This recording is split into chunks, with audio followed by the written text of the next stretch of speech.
Hey guys, welcome back.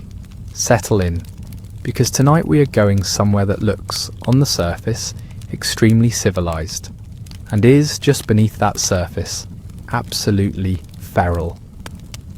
We're talking Georgian and Victorian England, the era of drawing rooms and calling cards and very starched collars and women who wouldn't dream of saying anything louder than a measured, well-modulated murmur. The era of propriety, of refinement, of the firm belief that a lady was defined by her composure, her delicacy, and her meticulous, painstaking, never-to-be-discussed personal grooming. And the grooming, my friends, the grooming. Because here is the thing about Victorian and Georgian beauty culture that makes it so magnificently unhinged. It happened in an era that considered itself modern, scientific even. These were people who had the printing press, who had newspapers and women's magazines and patent medicine advertisements and medical journals. They had access to information. They had, in theory, the capacity to ask, "Is this safe?" before rubbing something onto their faces. They asked. They just didn't always love the answer, so they continued anyway. The Georgian period runs roughly from 1714 to 1830. For King George, a lot of powdered wigs, and a frankly astonishing commitment to lead-based cosmetics. The Victorian era follows immediately after, running from Queen Victoria's accession in 1837 to her death in 1901, and it brings with it a whole new set of contradictions, a public culture of extreme modesty and propriety sitting directly on top of a private culture of patent medicines, arsenic wafers, tapeworm pills, and beauty advice that reads like it was written by someone who genuinely wished women harm. Together, these two periods produce some of the most creative, most dangerous, most elaborately documented beauty practices in human history.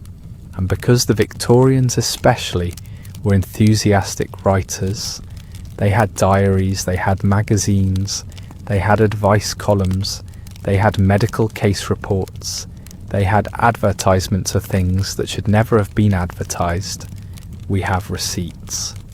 Actual specific named and dated receipts for what people were doing and why.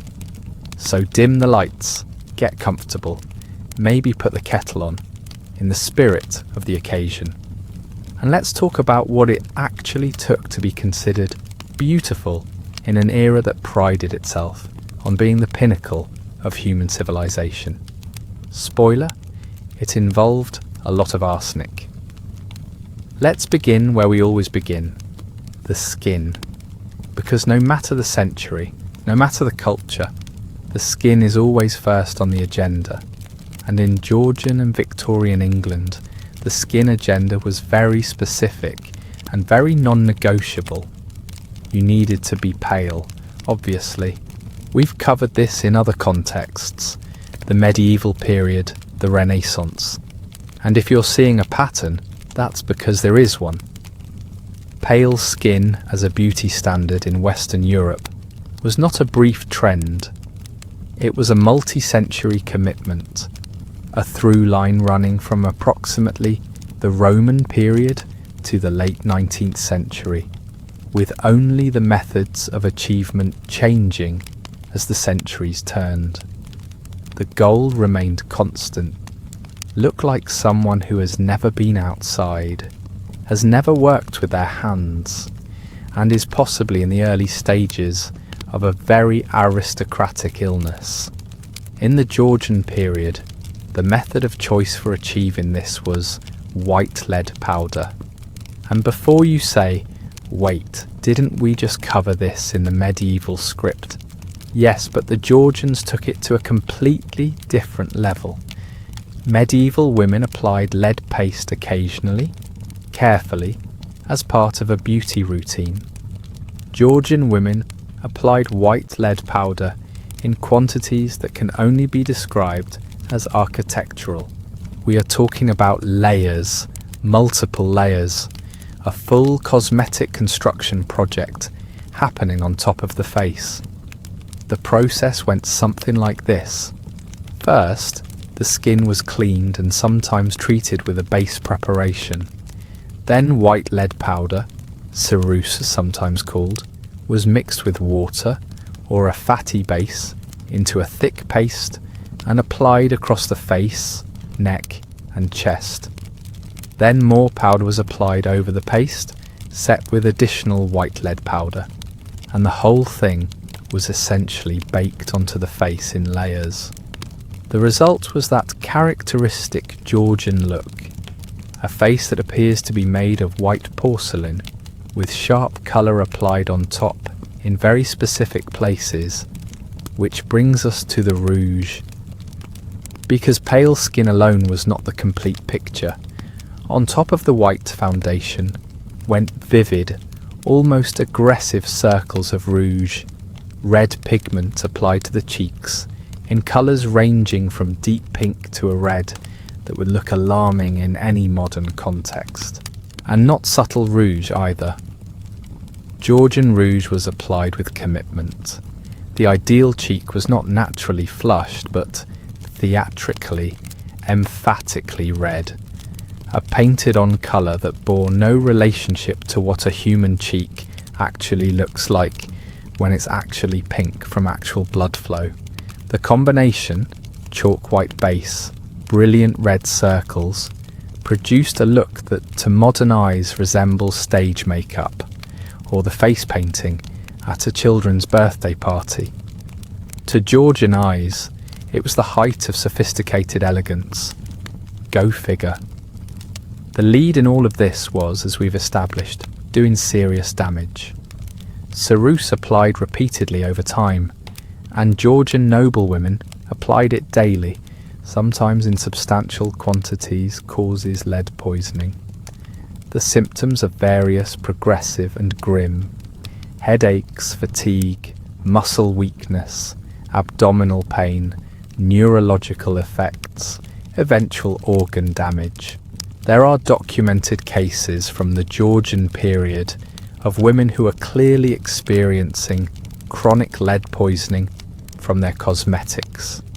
The tremors, the cognitive effects, the decline, and who continued applying the lead paste anyway, because the alternative was an unpowdered face, and that was socially unacceptable.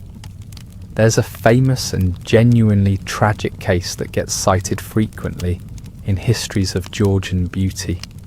Maria Gunning, the Countess of Coventry, considered one of the great beauties of 18th century England. She was famous for her appearance, she was celebrated, she was painted. She was also reportedly devoted to her lead-based cosmetics to an extreme degree, and she died in 1760 at 27 years old. The cause of death is listed variously in historical sources, but the accumulation of cosmetic lead poisoning is considered by many historians to have been a significant contributing factor. She was a celebrity by the standards of her time. She was famous for being beautiful, and the things she used to maintain that beauty may well have killed her. Now here's where it gets particularly interesting, because people knew, or at least people had suspicions. Medical writers in the 18th century published warnings about the dangers of lead-based cosmetics. Physicians raised concerns. The information was available, and yet the practice continued because the social pressure to maintain the appearance was stronger than the documented medical evidence that the appearance was lethal. This is a pattern we are going to see over and over again tonight. Information existed, consequences were known, the beauty standard was maintained anyway. As the Georgian period gave way to the Victorian, the white lead face painting fell somewhat out of fashion, partly for practical reasons, partly because Victorian aesthetics generally moved toward a look that was supposed to appear more natural and less theatrical than the Georgian style. A Victorian woman was not supposed to look like she was wearing theatrical makeup. She was supposed to look naturally beautiful, which meant she spent considerable time and effort applying cosmetics in ways that were supposed to be invisible. The same goal, a different performance of achieving it. Victorian skin preparations included rice powder, less toxic than lead, still not great for the skin, pearl powder, expensive and largely decorative, and a range of commercial preparations that were sold under optimistic names and contained ingredients that the labels carefully did not enumerate. The Victorian patent beauty industry was almost completely unregulated, and it made the most of that freedom. If a product claimed to produce a beautiful complexion, it could contain essentially anything, described in essentially any terms, and sold to essentially anyone with the money to buy it. Some of these products contained mercury compounds, which produce a temporary lightening effect on the skin and also, over time, cause mercury poisoning. Some contained lead, some contained arsenic, which we will come back to at considerable length because the arsenic story is extraordinary. Some contained combinations of things that individually would have been alarming and in combination were spectacular, and women bought them in large quantities because the magazines recommended them, because the advertisements promised results, because the women around them were using them and seemed to be maintaining the desired appearance, because the system of pressure to look a particular way was strong enough to override the scattered, imperfect information about what the products were actually doing. Sound familiar? It should. All right, let's talk about arsenic, because this is the one that stops people in their tracks when they first encounter it, and justifiably so. Arsenic is a poison. Not in any ambiguous sense, not a too much of anything is bad poison, or a it depends on the concentration poison. Arsenic is a poison in the fundamental, unambiguous sense of the word. It kills people. It has been used intentionally to kill people for most of human history. It was in fact so commonly used for this purpose in the Victorian period that it was nicknamed inheritance powder in some parts of Europe, because of its popular application in hastening the arrival of family inheritances, and Victorian women ate it on purpose, for beauty. Let's back up and explain how this happened, because it didn't come out of nowhere. There was a region of Austria, Styria, in the southeastern part of the country, where a particular practice was documented among the local population, particularly men, of eating small doses of arsenic regularly. The claim was that this produced various health benefits, improved complexion, greater stamina, better colour. The Styrian arsenic eaters became something of a curiosity in 19th century medical literature, discussed in journals and eventually in popular publications as an example of the human capacity to adapt to toxic substances.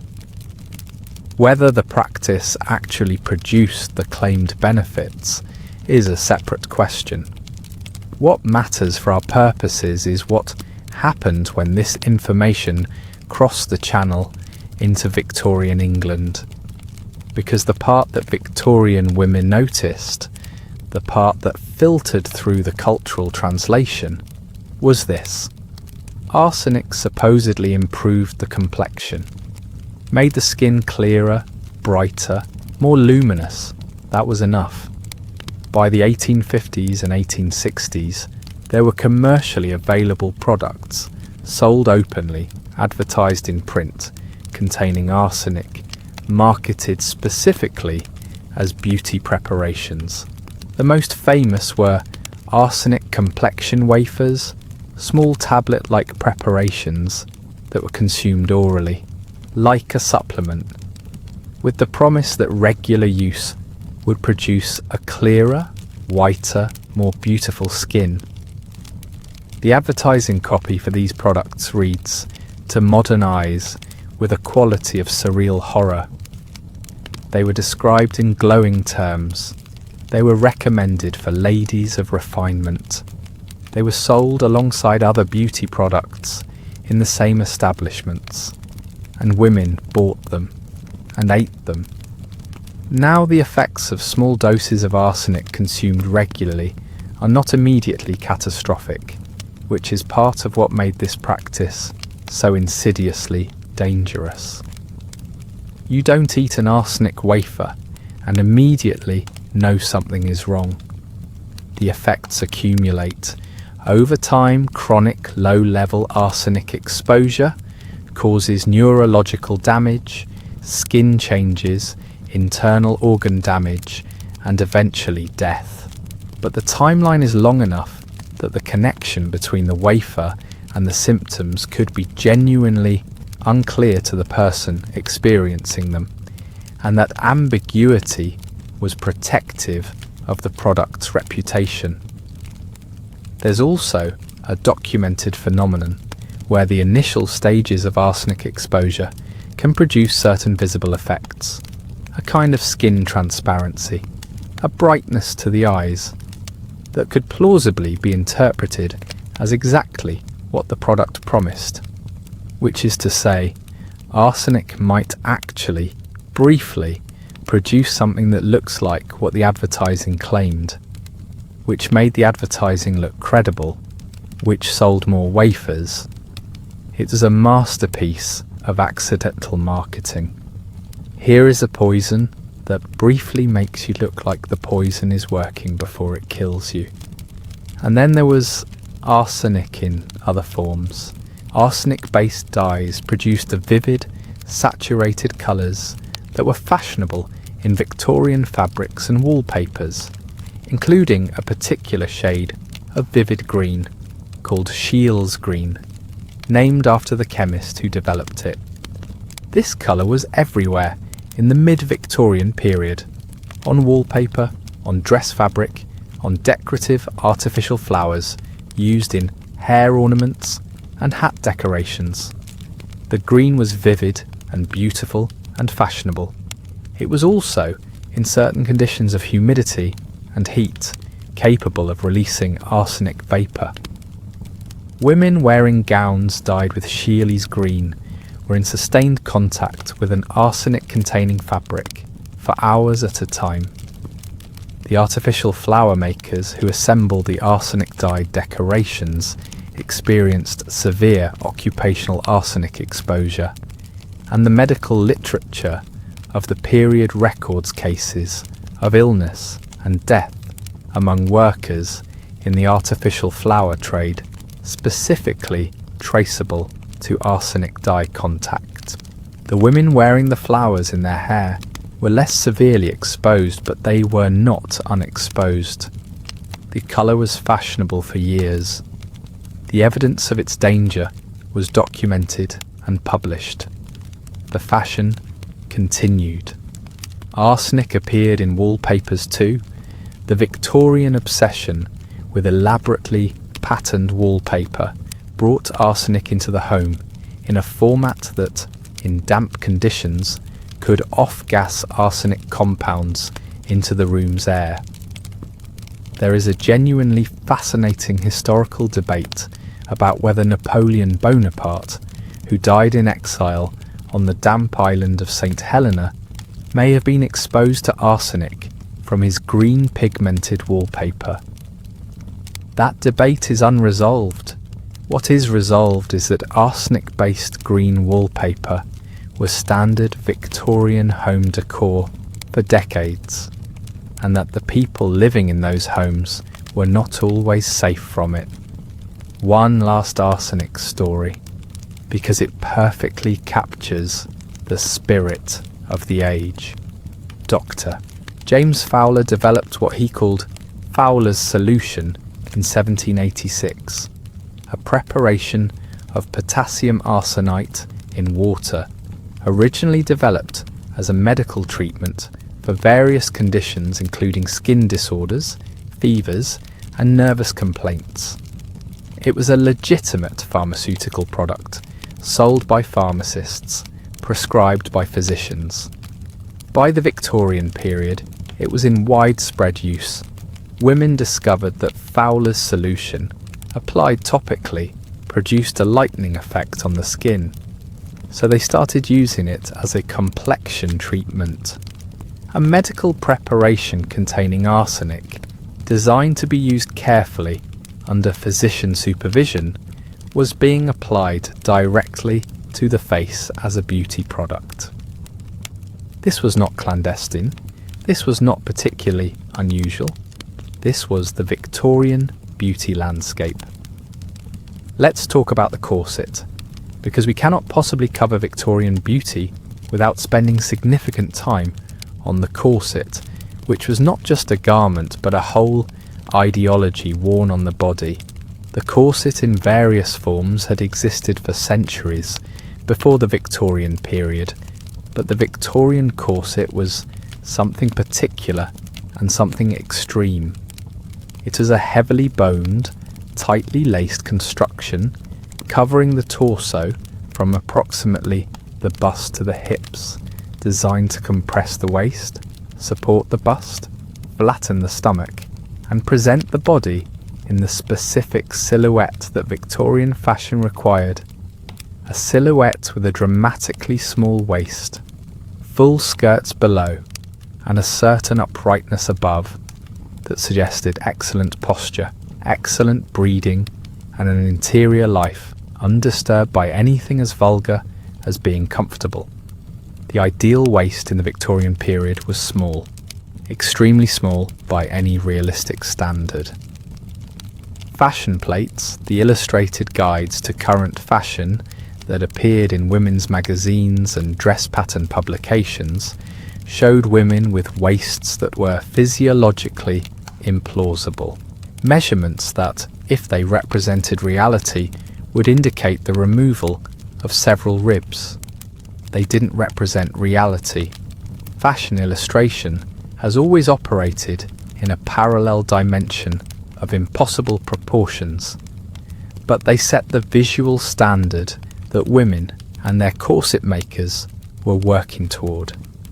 The practice of tight lacing, the aggressive reduction of the waist through corsetry, was both real and the subject of significant controversy during the Victorian period itself. Medical opinion was divided loudly and publicly in ways that you might find surprisingly contemporary. There were physicians who published papers and gave lectures condemning tight lacing as dangerous to internal organs, to breathing capacity, to the health of the liver, to reproductive health. There were other physicians who argued that properly fitted corsetry was no more dangerous than any other garment and possibly beneficial for the support it provided.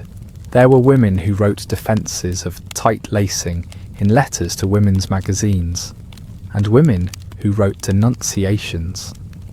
The whole debate played out in public, in print, with considerable heat.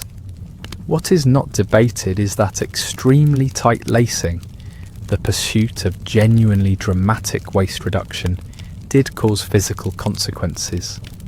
The displacement of organs under sustained compression is not a theoretical risk. Breathing is mechanically impeded by significant external compression of the thorax. The liver and other abdominal organs, subjected to years of external pressure, do change shape. They are preserved Victorian-era specimens that show this clearly. Whether the corsets most women wore caused this level of change is a separate question from whether dedicated tight lacers experienced it. And the answer to the latter is yes. And here is where the Victorian corset story gets genuinely strange. There were women who deliberately, consciously, enthusiastically pursued the most extreme version of this. Women who laced as tightly as possible, who slept in their corsets to continue the reduction overnight, who submitted to progressive tightening over years in deliberate pursuit of the smallest possible measurement. There were women who claimed waist measurements of 14, 15, 16 inches, measurements that, if accurate, represent extraordinary anatomical reorganization. Some of these claims were almost certainly exaggerated. Some of them were documented by physicians who measured the women themselves.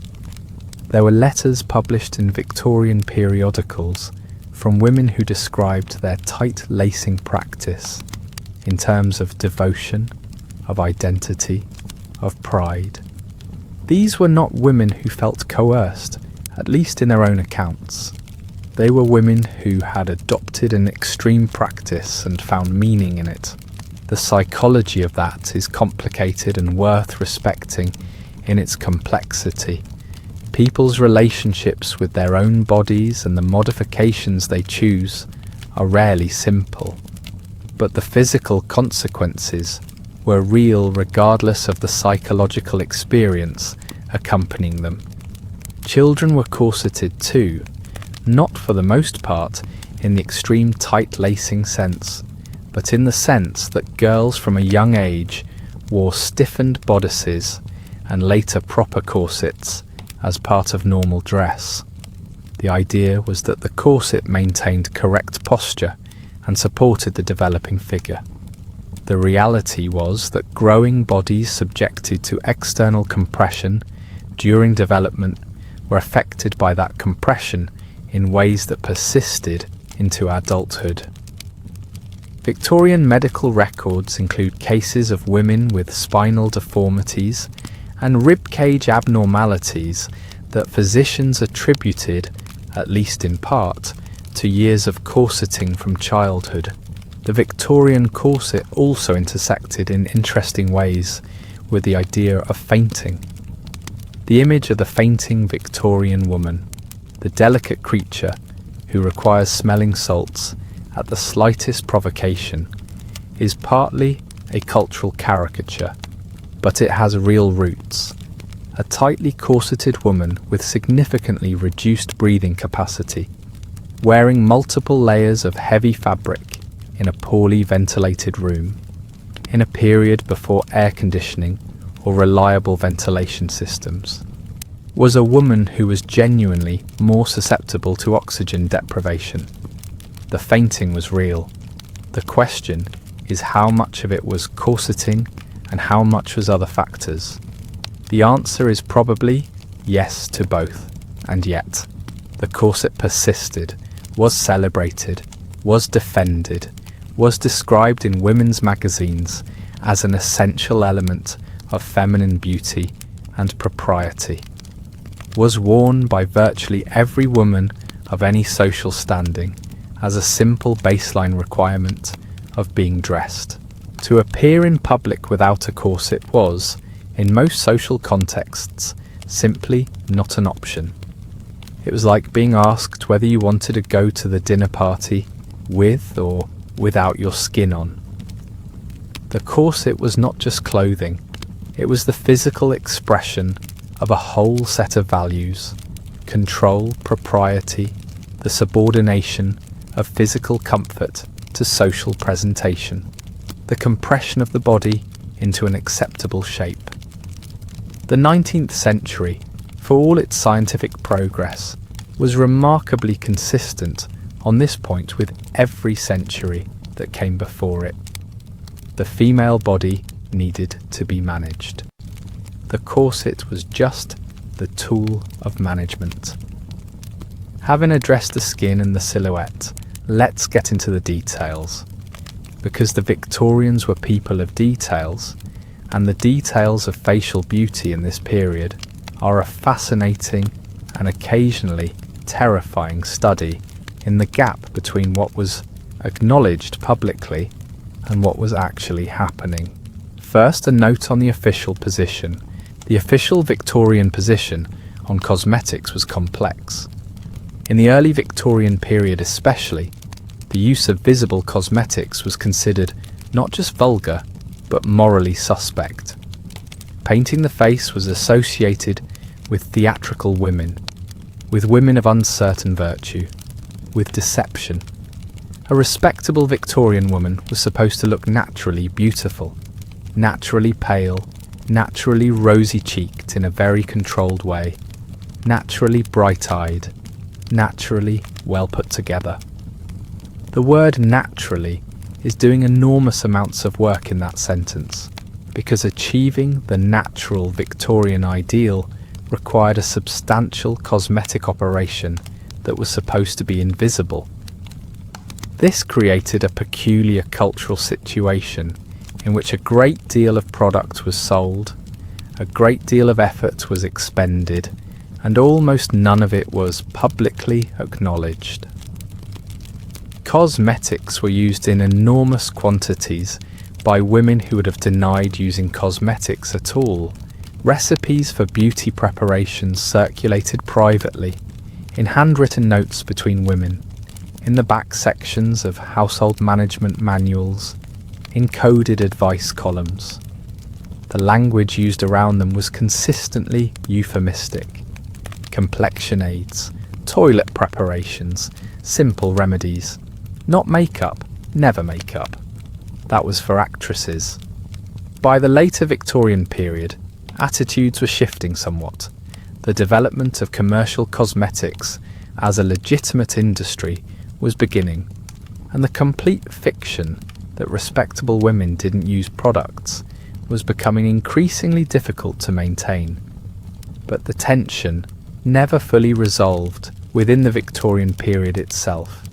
The industry grew. The stigma persisted. Women navigated between them as best they could. The eyebrows. In the Georgian period, eyebrows had been an expressive feature that was allowed, even encouraged, within the theatrical aesthetic of the powdered and painted face. But the Victorians had complicated feelings about them. Natural, well-defined brows were considered attractive, but the brows were supposed to look natural, not drawn on, not dramatically shaped, but as if they had simply grown in a pleasing arrangement. The management required to achieve this natural appearance was, again, considerable. Women darkened sparse brows with preparations, including burnt cloves, elderberry juice, and various commercial products that promised definition without looking applied. Some women plucked their brows into a cleaner shape and then drew them back in over the top, which is precisely as complicated as it sounds. The goal was always the same, the appearance of natural beauty achieved through the invisible application of considerable effort. Eyes were important and were managed through a range of preparations. Belladonna, the extract of the nightshade plant Atropa belladonna, was used in eye drops to dilate the pupils, producing the large, luminous, seemingly emotional eyes that were considered attractive.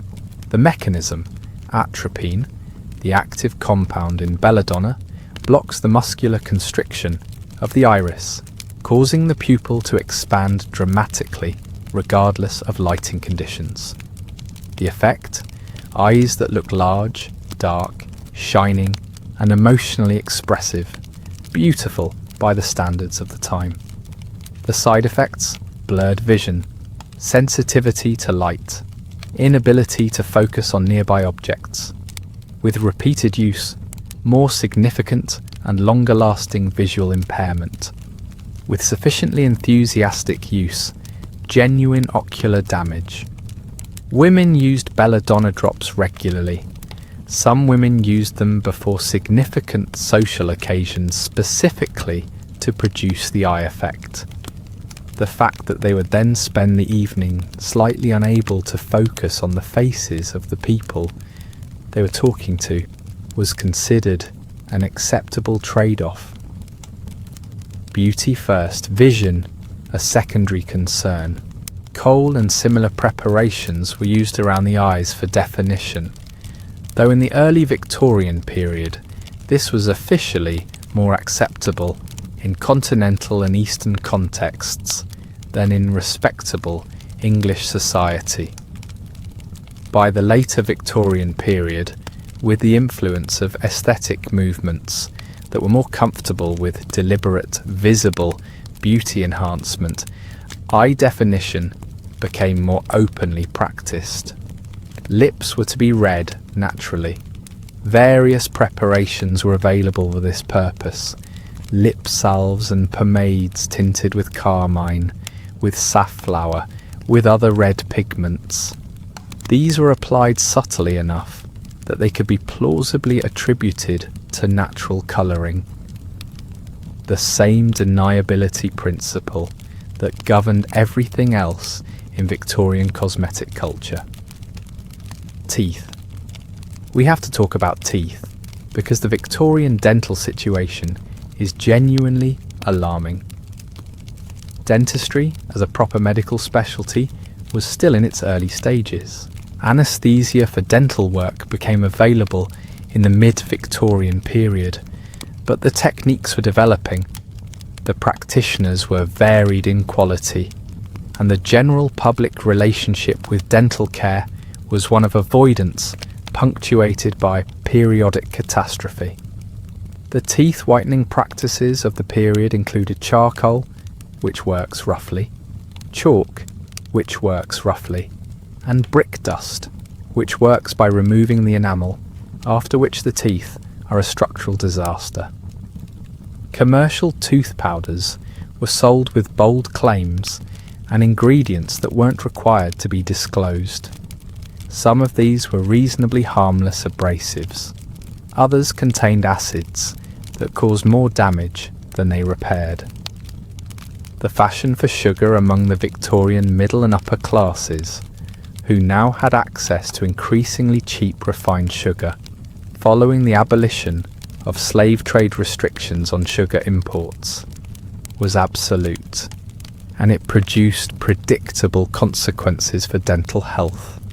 Tooth decay was extremely common. Tooth loss was common. And here is a quirky and rather grim detail. Among fashionable society in the later Georgian and early Victorian period, there was a market for complete sets of false teeth made from human teeth. These were called Waterloo teeth because a significant supply of them came from the battlefields of the Napoleonic Wars. Soldiers and battlefield scavengers pulled teeth from the corpses of the fallen, and those teeth ended up in the mouths of London society, dentistry.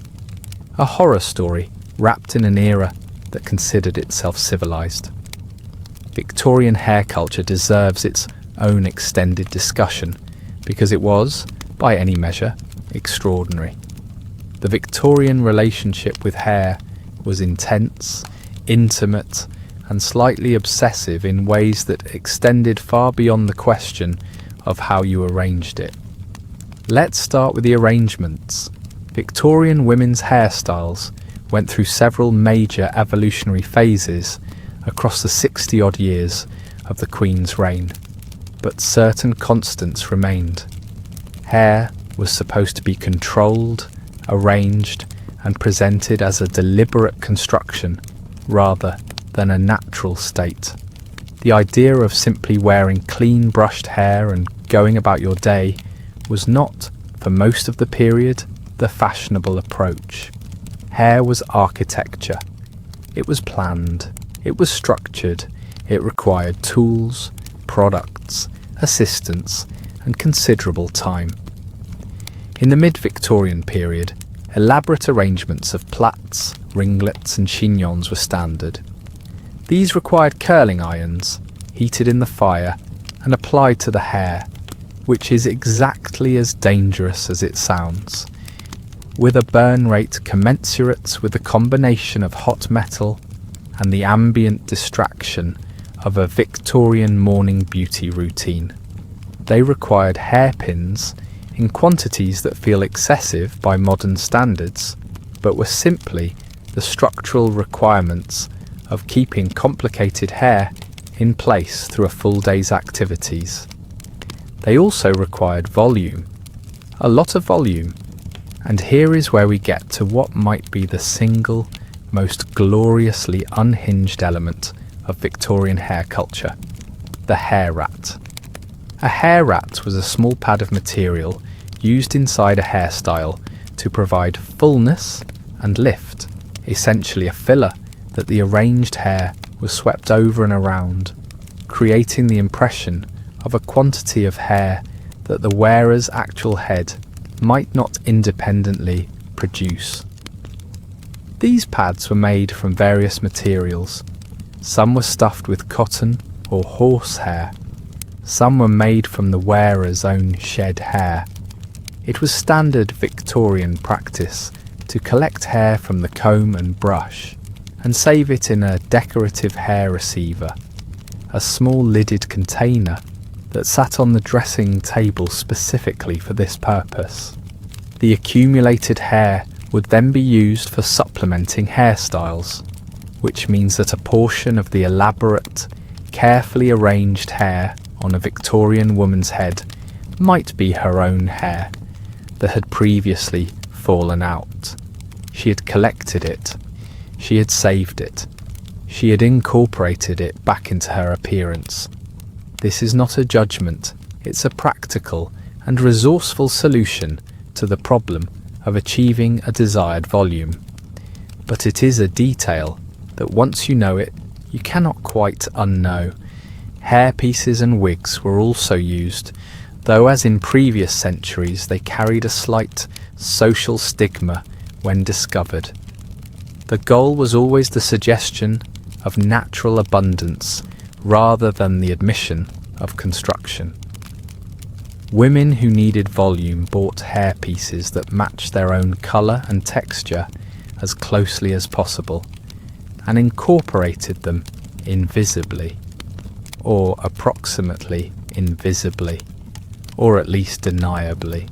The products applied to Victorian hair included pomades and greases for smoothing and controlling, scented oils for fragrance and shine, and a preparation called Macassar oil that was so popular in the early to mid-Victorian period that it produced a secondary industry, the antimacassar. Macassar oil, a preparation of oils including coconut and ilang-ilang, originally from the Makassar region of Indonesia, was applied to the hair in quantities that inevitably transferred to any upholstered surface the back of a head came into contact with. The antimacassar was the crocheted or embroidered covering placed over the backs of chairs and sofas specifically to protect the fabric from the inevitable oil transfer. These are still sometimes called antimacassars today, which means that the name of a Victorian hair product lives on in a word for a chair cover, which is a legacy of almost poetic uselessness. Dyeing hair was officially frowned upon, as with most visible cosmetic interventions, and unofficially practiced extensively. Silver and grey hair, which arrived reliably with age, was managed with blue-tinted rinses and powders that added brightness and counteracted yellowing.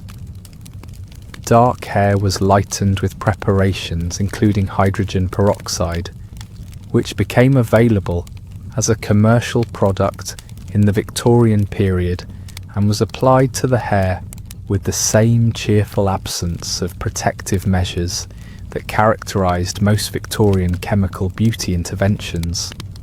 The results were sometimes what was intended, they were sometimes spectacular in an unintended direction. The Victorian beauty literature contains a notable quantity of accounts of hair dyeing gone wrong, the bright orange result of an over-enthusiastic peroxide application, the greenish tint produced by an interaction between a chemical preparation and the minerals in a particular water supply. Trial and error in an era without controlled formulations and without patch tests produced results across a wide range. And then there was the matter of hair loss. Victorian women experienced hair loss for a range of reasons: nutritional, hormonal, the accumulated damage of heat styling and chemical application, and the sustained tension on the scalp produced by certain hairstyles worn regularly for years. The response to hair loss involved the hair rats and hair pieces discussed above, but also a range of commercial preparations promising regrowth. These were part of the broader patent medicine landscape, and like most of it, they were largely ineffective and occasionally dangerous, depending on their ingredients. One particular product family worth mentioning, bear's grease, which was sold as a hair growth and conditioning preparation. The product was exactly what it sounds like, fat rendered from bear, and it was considered an effective and fashionable hair treatment well into the Victorian period. The bears from which it was derived were not always theoretical. Bear keepers in London were still operating as legitimate businesses into the first half of the 19th century, and part of their business model was the sale of bear grease as a cosmetic product. When demand exceeded supply, which it apparently did, there was a corresponding market in adulterated or counterfeit bear's grease, which might contain virtually any fat substance at all. The customer had limited ways to verify the bear content of their hair product. Let's step back and look at the broader landscape, because the specific products and practices we've been discussing existed within a commercial ecosystem that was, to put it charitably, the Wild West of consumer goods. The Victorian period saw the rise of mass commercial advertising, mass production, and mass retail. The combination produced a market for beauty and health products unlike anything that had existed before. Vast in scale, aggressive in its promotional tactics, and almost completely unregulated in terms of what products could claim and contain. Patent medicines were the dominant product category in this space. The term patent medicine in the Victorian context didn't necessarily mean the product had a patent in the legal sense. It was more a general term for commercially prepared medicines sold directly to consumers with health or beauty claims. These products were sold in chemist shops and general stores, advertised in newspapers and women's magazines, promoted by testimonials both real and entirely fabricated, and consumed in enormous quantities by a public that had limited access to professional medical advice and was being aggressively marketed to. The active ingredients in patent medicines were not required to be disclosed on labels. This was not an oversight. It was the standard practice of an industry that understood correctly that if you told people what was in your product, they would sometimes stop buying it. So the label said things like a gentle restorative for the female constitution and a preparation of the finest natural ingredients for the improvement of the complexion, and did not say contains alcohol, opium and lead. The alcohol content of Victorian patent medicines was frequently significant. Some preparations were between 15 and 40% alcohol by volume, which for a period during which women were not supposed to drink alcohol in public was an interesting workaround. You weren't drinking, you were taking your tonic.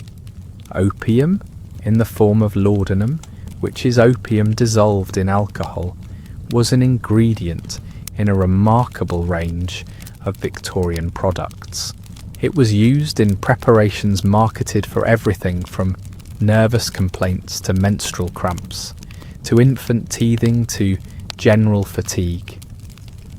It was not considered a dangerous or particularly remarkable ingredient in this context. It was just what you put in things that were supposed to soothe or calm. The consequences, dependence, overdose, all the things we now associate with opioid problems were not absent, but they were not well understood in the context of the standard dose products that most people were using. The beauty-specific preparations in this market were creative in their claims. There were complexion tablets and skin foods and blood purifiers that promised to work on the complexion from within. There were topical preparations for every conceivable concern: freckle removers, pore reducers, wrinkle treatments, formulas for brightening, tightening, toning, lightening. The language of Victorian beauty advertising would be instantly recognisable in any modern cosmetics catalogue. The same promises, the same category of aspiration, the same suggestion that beauty is achievable if you just commit to the right product routine. The active ingredients were somewhat different. Mercury compounds appeared frequently in both topical and internal preparations.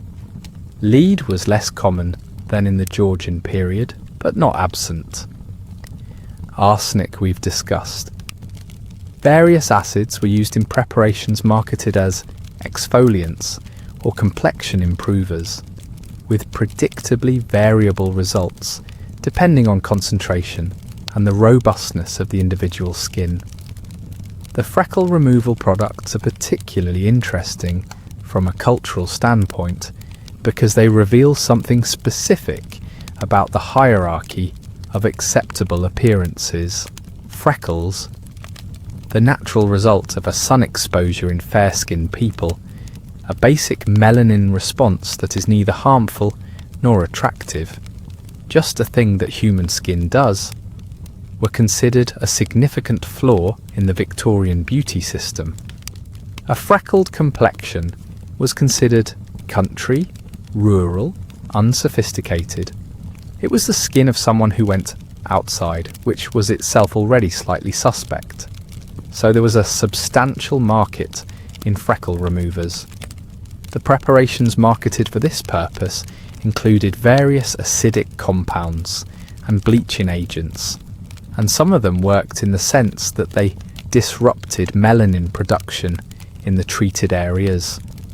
They also, in some cases, disrupted the structural integrity of the skin more broadly, causing irritation, scarring, and permanent discoloration. The Victorian approach to freckles could, at its most aggressive application, produce results dramatically worse than the freckles themselves. But the freckles were the known embarrassment, and the treatment's potential downsides were hypothetical until they weren't. I told you we were going to get here. We are going to talk about the tapeworm pill. Now, before we begin, I want to note that this is one of those historical claims that circulates widely and is sometimes dismissed as an urban legend. So let's be precise about what the evidence actually shows, because the evidence is interesting whether or not the most dramatic version of the story is completely accurate. The Victorian and Edwardian periods, the tail end of our timeline, produced a genuinely extreme diet culture, driven by the same forces we've seen elsewhere tonight. Intense pressure on women to maintain a particular body shape, an almost completely unregulated commercial market, and a public that was bombarded with advertising for products promising transformation. The silhouette changed over the course of the Victorian period, but it was never a silhouette that accommodated a body that appeared to eat freely. The corset ensured that the waist was addressed structurally, but what you ate and how it showed was a constant concern. Into this environment came advertisements, documented printed advertisements that can be found in archives for sanitized tapeworms. The advertisements claimed that these were safe, effective weight management aids. A pill containing a tapeworm cyst, supposedly specially prepared and sanitized, that would hatch in the digestive system and assist with weight management by absorbing a portion of consumed nutrition. No diet, no banting, said some of the ads, referring to the low carbohydrate diet approach popularized by William Banting in the Victorian period.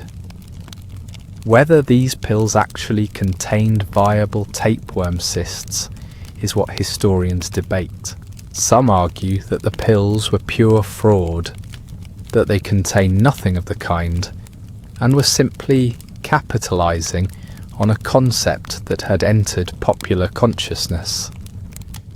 Others argue that at least some of the products may have contained what they claimed, because the regulatory environment was such that you could put more or less anything in a pill and sell it. What's not debated is that the advertisements existed, that they were aimed at women concerned about their weight, and that the medical establishment of the period was alarmed enough to publish responses.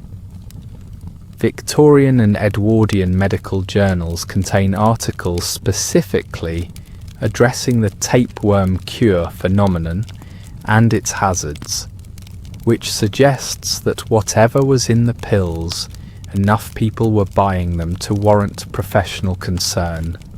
And what would an actual tapeworm do in a human body? Nothing you'd want. Tapeworms, particularly the larger species like Tarnia solium or Tarnia saginata, can grow to extraordinary lengths in the intestinal tract. They can migrate to other organs. They can cause malnutrition, anemia, abdominal pain, and, if cysts migrate to the brain, neurological effects that are life-threatening. The romanticised version in the advertisements, a helpful little parasite doing quiet work in the digestive system, was entirely disconnected from the reality of what an intestinal parasite actually does. But the pressure to be thin was real, and the pill was available, and the ad promised results. So, the tapeworm pill sits at the extreme end of a broader spectrum of Victorian weight management culture that included everything from the Banting diet, which was actually a proto-low carbohydrate eating approach and was relatively sensible, to vinegar drinking, less sensible, to various patent medicines containing alcohol, diuretics, and laxatives marketed as weight management aids. The theme throughout, the female body was a project to be managed, and there was a commercial market eager to sell you the tools for management, regardless of what those tools actually did. We're pushing slightly beyond the Victorian period now, into the Edwardian era and the early 20th century. But this chapter belongs in this script because it is the direct heir of everything we've been discussing. Same structure, same logic, more spectacular element. Radium was discovered by Marie Curie in 1898. By the early decades of the 20th century, it had become a kind of celebrity substance, mysterious, powerful, glowing, associated with scientific progress and possibility, and associated with scientific progress in the early 20th century, consumer market translated with remarkable speed into put it in everything. There were radium-containing patent medicines sold on the basis that radioactivity was energizing and restorative. There were radium spas where people bathed in or drank mildly radioactive water. There was radium in toothpaste. Doramad, a German brand, promised that radioactivity would make teeth shine and mouth tissue flourish. There was a product called Radithor, marketed as a health tonic, that was essentially radium dissolved in water, a product that is primarily famous today for the protracted and agonizing death of the socialite Eben Byers, who drank enormous quantities of it. And there were radium beauty products, face creams, skin preparations, tonics, all marketed with the suggestion that radioactive materials would energize the skin, reverse aging, and produce the kind of luminous beauty that science was apparently now able to promise. The advertising images for these products often depicted women glowing with a kind of ethereal radiance that was, in retrospect, doing a lot of literal work. The understanding of what radioactivity actually does to biological tissue, cell damage, DNA disruption, the cascade of consequences that we now understand as radiation sickness and radiation-induced cancer, was not established in the public consciousness in the early decades of the 20th century. Marie Curie herself, the discoverer of radioactivity, did not know for most of her working life what repeated radiation exposure was doing to her body. She carried test tubes of radioactive material in her pockets. She kept radioactive samples in her desk. Her personal notebooks from this period are still so radioactive that they are stored in lead-lined boxes, and researchers who wish to examine them must sign a waiver. The women who applied radium face cream were applying a substance whose mechanism of action in the body was ionizing radiation. They were not doing this knowingly. The information wasn't available. The beautiful, glowing, futuristic substance was being sold to them as a luxury beauty product, and they bought it and used it. And then the century caught up with the science, and by the time the full picture was clear, the products were already discontinued and the damage was done. This is the final turn of a very long screw that runs through everything we've covered tonight. Georgian women didn't know lead poisoning would follow the white lead powder. Victorian women didn't know what arsenic would do over time, or what mercury compounds would do. Early 20th century women didn't know what radium cream was doing to their skin at the cellular level. The information wasn't fully available. The products were sold anyway, the standard was maintained, and the cost was paid later, quietly, by individual bodies that absorbed the bill, while the beauty industry moved on to the next innovation.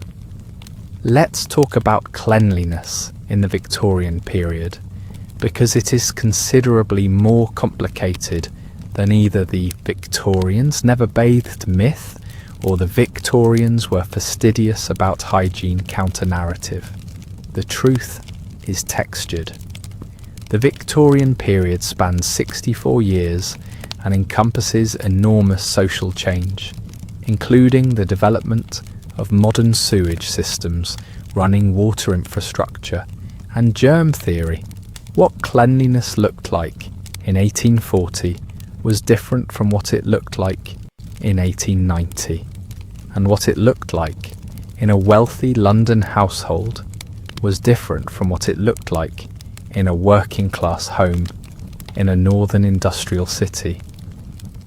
But for our purposes tonight, beauty culture specifically among the middling and upper classes, the people producing and consuming the advice columns and women's magazines and beauty manuals of the period, certain patterns emerge.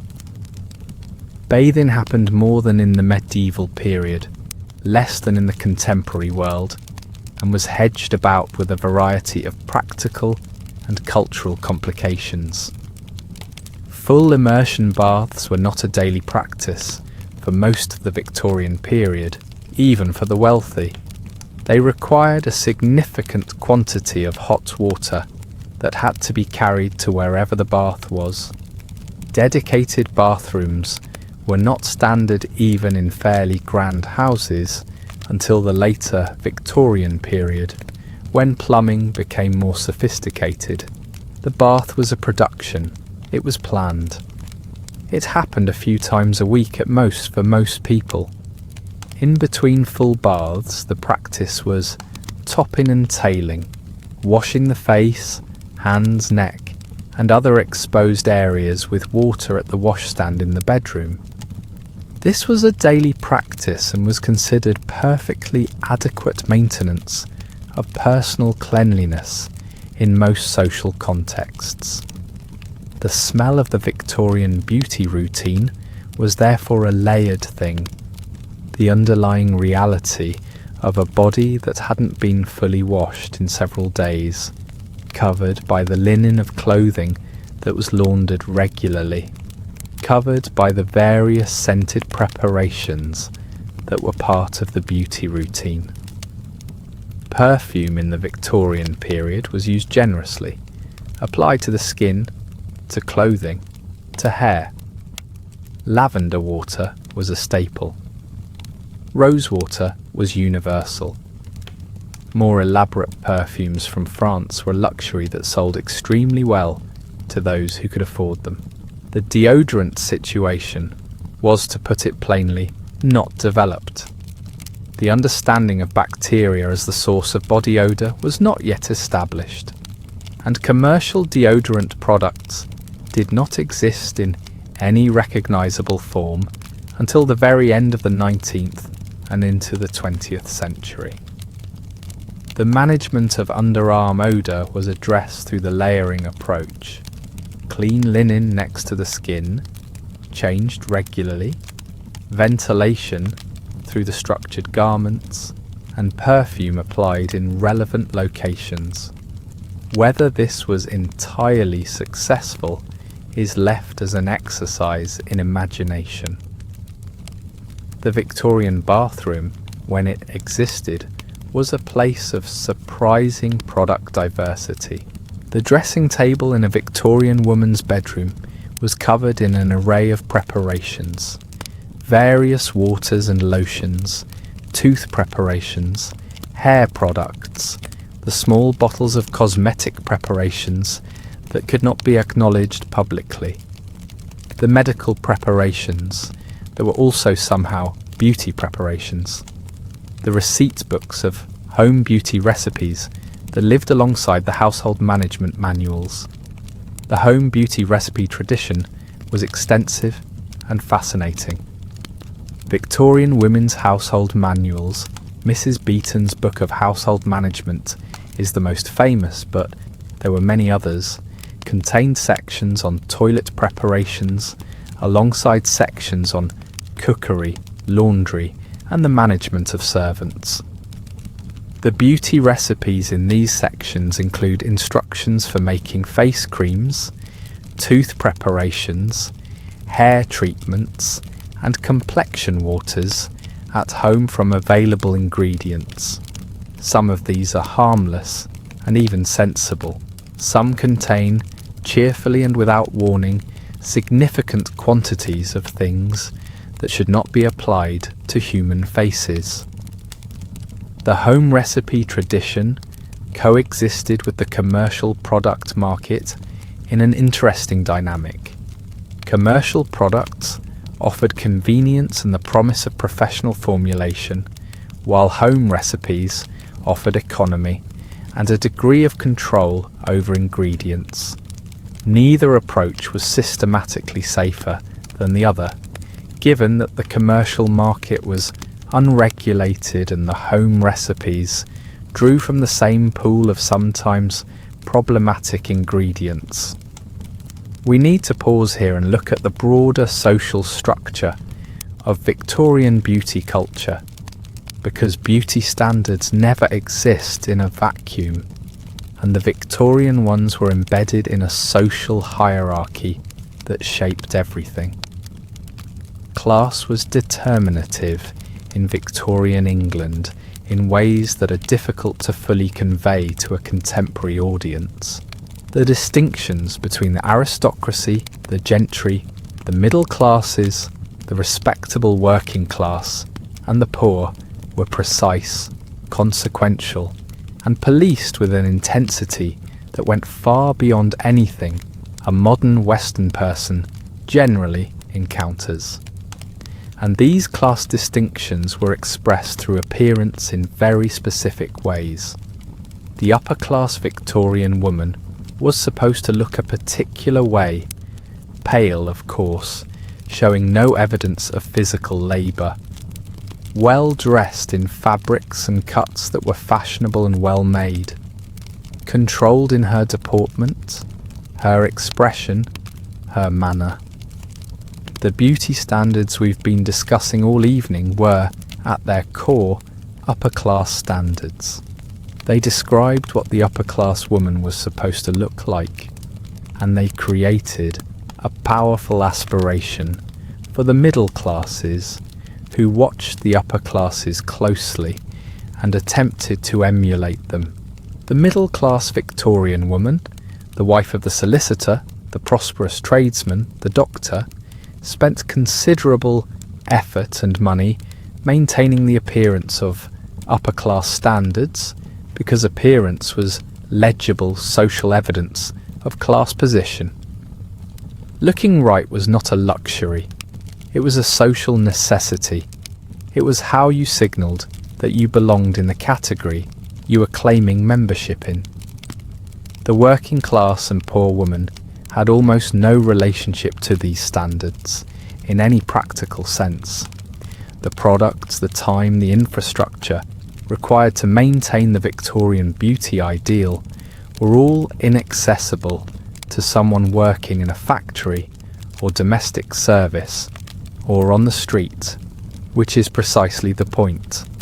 These standards were designed, consciously or not, to be achievable only by certain people. The pallor that required staying out of the sun was achievable only by someone whose work kept her indoors. The fashionable clothing required money that most people didn't have.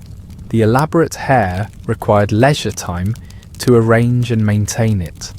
The beauty standard was itself a class standard. And then there are the racial dimensions, which the Victorian period made explicit in ways that were ugly and that had deep consequences. The British Empire in the Victorian period spanned a significant portion of the globe, and the relationship between the imperial centre and the colonised world was encoded into virtually every cultural product of the era, including beauty culture. The ideal of paleness, the ideal of the white European complexion as the standard of beauty, was not culturally neutral. It was a racial hierarchy expressed through aesthetics.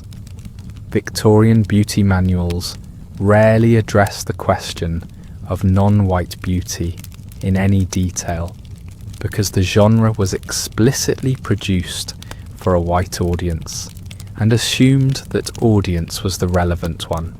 The beauty standard was implicitly understood to be a white European standard, and the existence of other human appearances was largely either invisible in this literature or addressed through the grotesque lens of colonial condescension. When Victorian beauty writers mentioned darker skin tones, it was almost always in the context of things to be treated, corrected, or avoided: sunburning, tanning, any process by which the white skin might become less white. The marketing of skin-lightening preparations to women of colour in colonised and post-colonial contexts is a direct legacy of this Victorian framework. The message that the ideal skin is lighter than whatever you have, applied globally and with enormous commercial energy, traces directly back to the beauty standards we've been discussing tonight. That legacy is still operating today in the billions of dollars spent globally on skin-lightening products, in the cultural pressure in many parts of the world to conform to a brightness standard that Victorian England exported along with its other imperial products. We've been talking primarily about women, which is appropriate given that women were the primary targets and victims of the beauty standards of the period.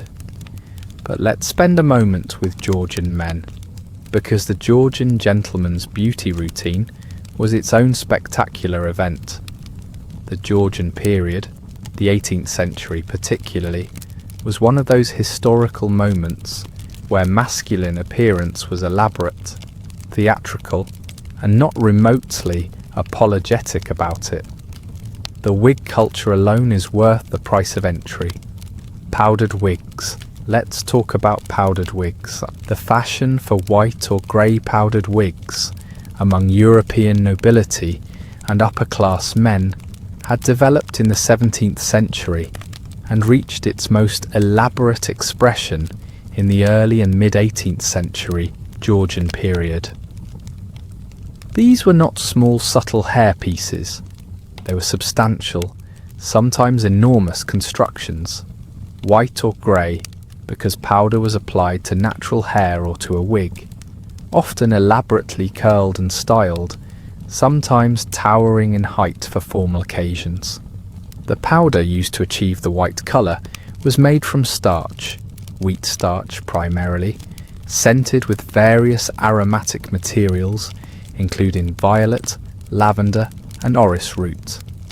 Applying powder to a wig or to natural hair was a process that involved being enclosed in a powder closet, a small room or cabinet specifically designed for this purpose, while the powder was puffed on in quantities that produced a cloud. The effect, when done correctly, was the gleaming white coiffure that stares out of every Georgian portrait. The effect on the interior of the powder closet and the surrounding rooms was a significant deposit of scented starch on every surface. Men of fashion in the Georgian period also used rouge, those vivid red circles on the cheeks that we discussed in the context of women were equally applied to men of the upper classes. Men patched, applied small decorative patches of black fabric to the face as beauty marks, a fashion that had developed in the 17th century and persisted. Men used cosmetics without apology because Georgian masculinity among the elite was not defined by the avoidance of decoration. This changed with the Regency period and then the full Victorian era.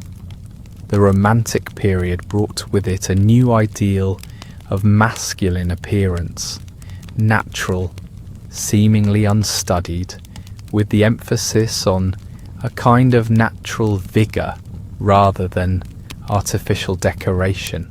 And then the Victorians, with their firm ideas about propriety and proper behaviour, effectively ended the tradition of elaborate male cosmetic culture among respectable men.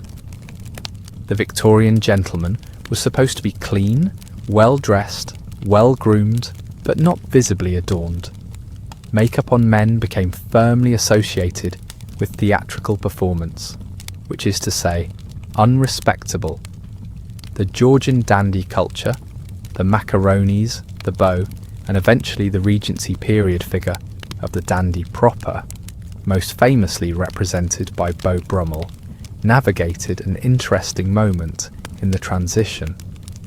Brummel, the most famous fashionable man of the early 19th century, was famous not for elaborate decoration, but for meticulous, understated perfection. Exquisitely fitted clothes, impeccably clean linen, a slightly alarming amount of time spent on the details of his toilet. He reportedly spent hours each morning on the process of dressing and grooming.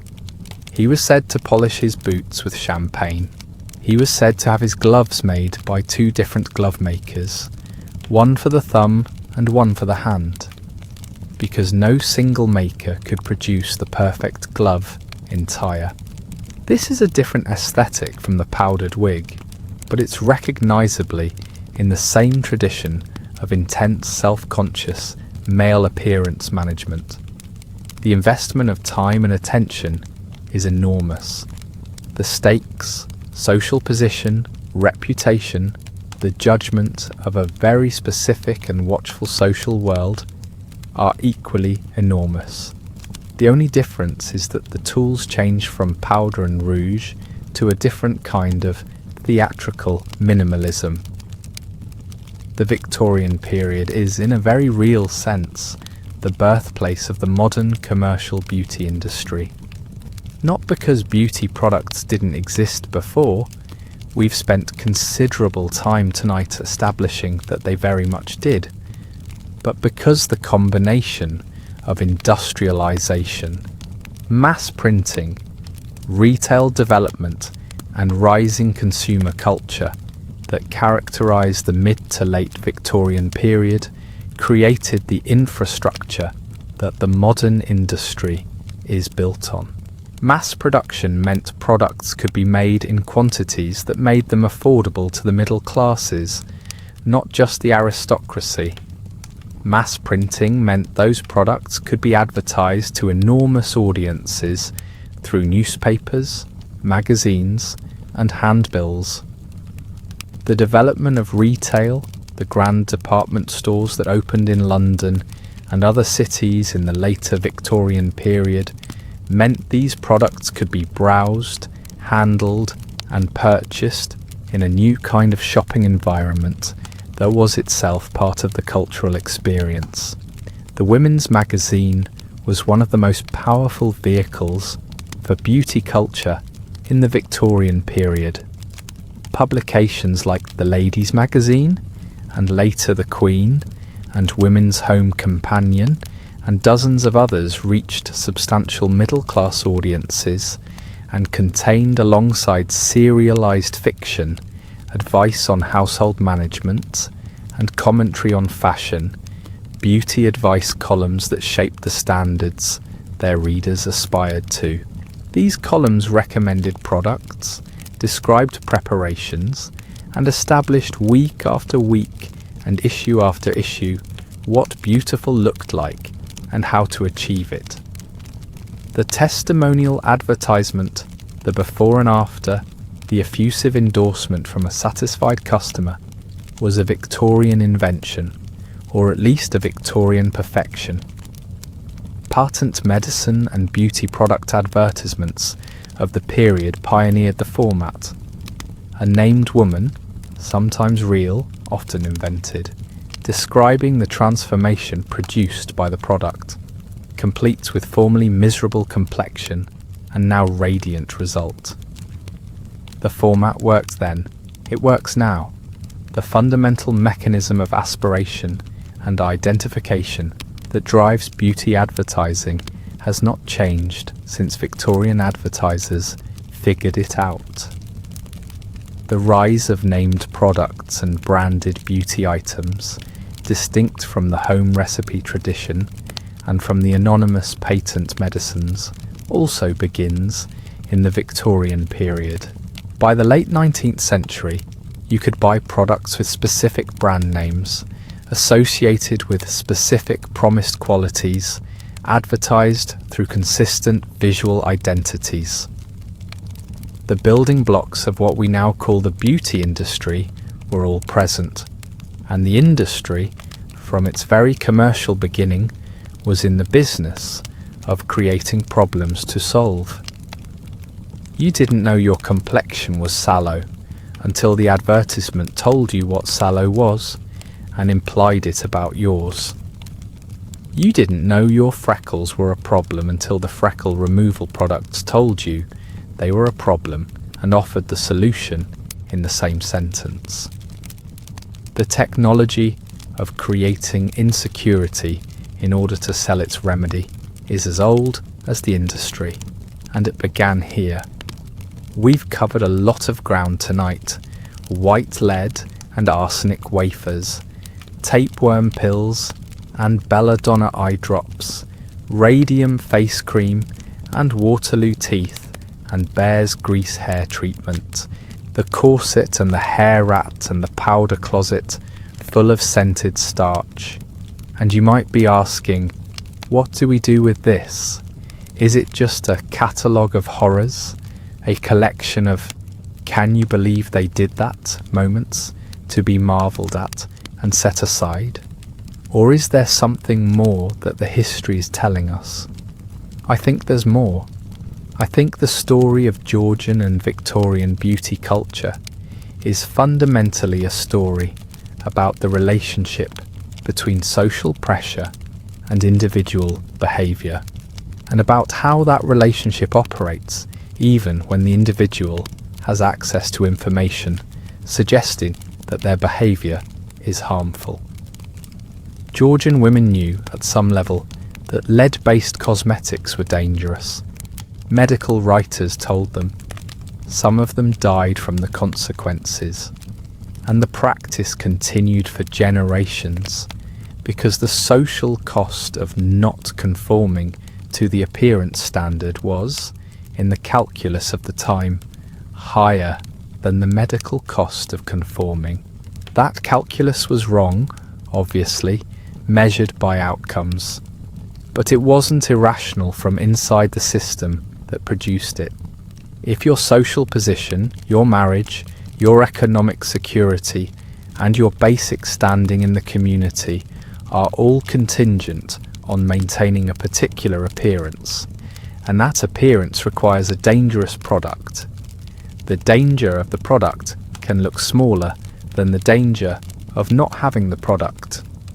Victorian women who ate arsenic wafers, who used mercury preparations, who suffered through extreme corseting were not foolish. They were operating within a system that prescribed beauty as a social requirement and offered the available tools for meeting that requirement. The system was the problem. The women were doing their best within it.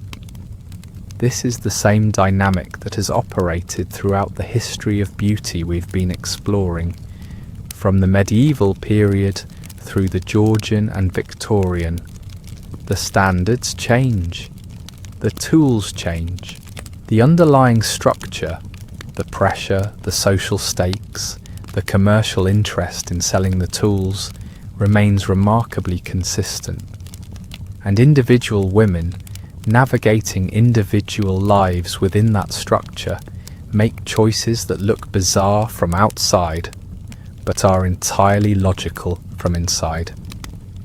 What changed eventually was the infrastructure of accountability. As the 20th century progressed, pharmaceutical and cosmetic regulation developed. Ingredients were required to be disclosed. Safety testing became a legal requirement. The explicit lies that patent medicine advertisers had told for a century became legally actionable. The protection wasn't perfect and it wasn't universal. The global beauty industry is still not uniformly regulated, and harmful products still reach consumers in many parts of the world. But the direction of change was toward protection rather than exploitation. The other thing that changed, slowly, incompletely, still in progress, was the concept of whose body the beauty standard applied to and why. The Victorian idea that a woman's appearance was a matter of public concern, that it communicated her moral character and social fitness, that it was appropriate for society at large to have opinions about and standards for. That idea didn't vanish overnight, but it has been challenged, argued against, partially dismantled. The idea that a woman's appearance is primarily her own business is more established now than it was in 1880, even if it's not universally applied. And the history helps. Knowing what the standards cost in lead poisoning, in arsenic, in tapeworms, in years of discomfort, in the accumulated medical consequences of a century of beauty culture that operated without safety requirements, helps clarify what the standards were worth. Not much, not enough. If you think the Victorians stopped at the face and the waist, you are adorably mistaken, because the hands were a whole separate project. A Victorian woman's hands were considered almost as revealing as her face, and in some social contexts even more so, because the hands were the part of the body most likely to give away what a woman actually did with her time. Rough hands meant work. Rough hands meant cooking, cleaning, gardening, anything practical and physical. Rough hands meant, in the Victorian social calculus, that you are not the kind of woman who had other people to do things for you. And being the kind of woman who had other people to do things for you was the goal. The hands, therefore, had to look like they had never done anything more strenuous than turn the pages of a novel and occasionally gesture gracefully at a teacup. The Victorian Beauty Manual's section on hand care is, if anything, more exhaustive than the section on the face. The preparations recommended for maintaining soft, pale, smooth hands were numerous, varied, and applied with dedication. Glycerine preparations were popular. Glycerine genuinely does soften skin, so this is one of the relatively sensible entries on our list. Almond oil, lanolin, and various cold creams were also used, applied to the hands at night. And this is the detail that really tells you about the commitment level, covered with white cotton gloves worn to bed to allow the preparation to absorb overnight without transferring to the sheets. Sleeping in cotton gloves every night to maintain hand softness. This was normal. This was standard advice in women's household manuals. This was the baseline. The whitening of hands was also a concern, keeping them pale, free of any sun darkening, unmarked by exposure. Some preparations for hand whitening contain the same problematic ingredients as face preparations: mercury compounds, acidic bleaches, things that temporarily produce the desired lightening while quietly doing longer-term damage. Wearing gloves outdoors, which Victorian women did always as a matter of basic propriety, served both social and cosmetic purposes simultaneously. Your hands were covered in public partly because bare hands were considered slightly improper, and partly because the sun was the enemy of the pale hand ideal. The nails were managed with equal seriousness. Victorian nail care did not involve the painted nails we associate with later beauty culture. Coloured nail polish as a mainstream product didn't arrive until the 20th century. Instead, Victorian nail care focused on shape, cleanliness, and a particular buffed pinkish shine that was achieved through the application of nail powders and chamois buffers. The ideal nail was neat, slightly oval, clean at the edges, and buffed to a gentle natural gleam. Special tools existed for this: nail files, orange sticks for cuticle management, small scissors with curved blades, nail buffers in graduated grades. The Victorian dressing table's nail section was as well equipped as anything a modern manicurist would recognise. Cuticles were pushed back, aggressively in some accounts, with dedicated implements. The orange stick, a small pointed wooden tool still used in nail care today, is a Victorian invention for exactly this purpose. Hang nails were considered a significant grooming failure. The hands that attended a Victorian drawing room were hands that had been worked on. And then there were the rings. The Victorian period was an era of elaborate jewellery, and rings in particular were worn in quantities that required the underlying hands to be maintained in a state worthy of the display. A hand covered in rings that was also rough, reddened, or inadequately pale was a failure of coordination. The jewellery and the hand had to work together, which meant the hand had to meet the jewellery's standard. The feet, while generally concealed under the long skirts of Victorian fashion, were not entirely exempt from beauty attention. Small feet were considered attractive. The connection to the Cinderella narrative is not coincidental, since that story, in its various European forms, reflected real cultural preferences, and the fashionable shoes of the period were designed to make the foot appear as small and narrow as possible.